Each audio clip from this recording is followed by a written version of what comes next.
हाय नमस्कार, मी अलका चितळे या चॅनलमध्ये अगदी तुमचे सर्वांचे मनपूर्वक स्वागत करते।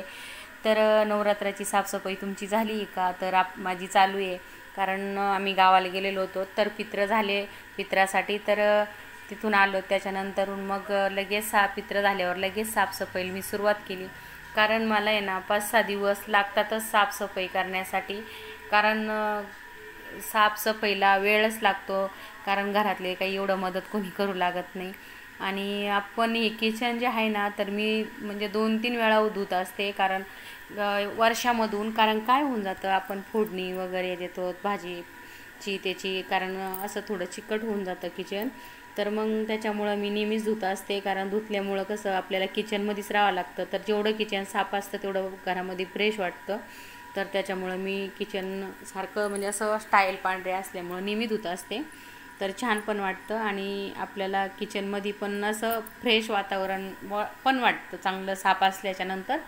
तर माझी चालू आहे साफसफाई, थोडी जाळी वगैरे म्हणजे अशी थोडी चिकटच होऊन जाते ती, तर नळी वगैरे लावून धुतलं ना किचन, तर मग ते कसं वास वगैरे काही राहत नाही, मोकळ्या म्हणजे असं मोकळ्या पाण्यामध्ये धुतल्यासारखं होऊन जातं, एकदम फ्रेश वाटते ती स्टाईल वगैरे। कारण आपण असं पुसून किंवा बादलीत पाणी घेऊन असं घेतलं ना, तर असं ते व्यवस्थित वाटत नाही, आणि त्याच्यामुळं मी ना नळी लावूनच धुत असते।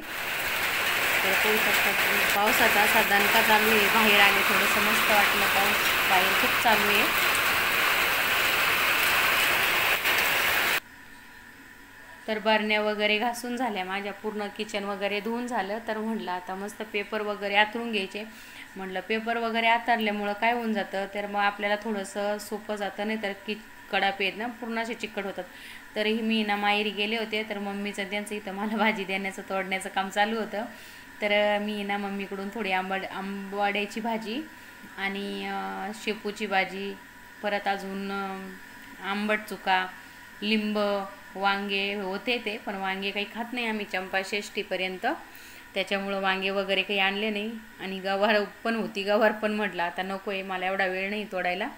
तर आम्ही मच्छिंद्रनाथ, मावठादेवी तिकडं दर्शनासाठी गेलोत ना, तर मग आम्हाला वेळ लागला, तर संध्याकाळी उशीर झाला होता, मला आसराच्या पाया पडायला पण जायचं होतं, तर वेळ झाला होता, तर मग संध्याकाळचा टाईम झाला, फार 7-7:30 झाले, तर मग त्याच्यानंतर काही जास्त भाजीपाला आम्ही काढला नाही।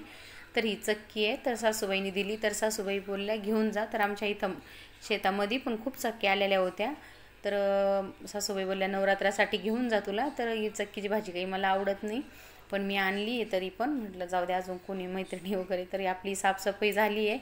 तर ज्यावेळेस साफसफाई आपल्या घरामधली होती ना, तर त्यावेळेस आपल्याला मस्त फ्रेश असं मस्त वातावरण वाटतं। तर माझा उपवास होता शुक्रवार, संध्याकाळचा टाईम पण होता, आणि खूप थकले होते मी काम करून करून दिवसभर, म्हणजे असं ओल्यामध्ये दिवसभर।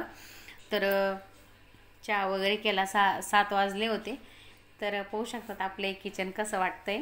तर माझा व्हिडिओ आवडल्यास लाईक शेअर नक्कीच करा। बाय बाय सर्वांना।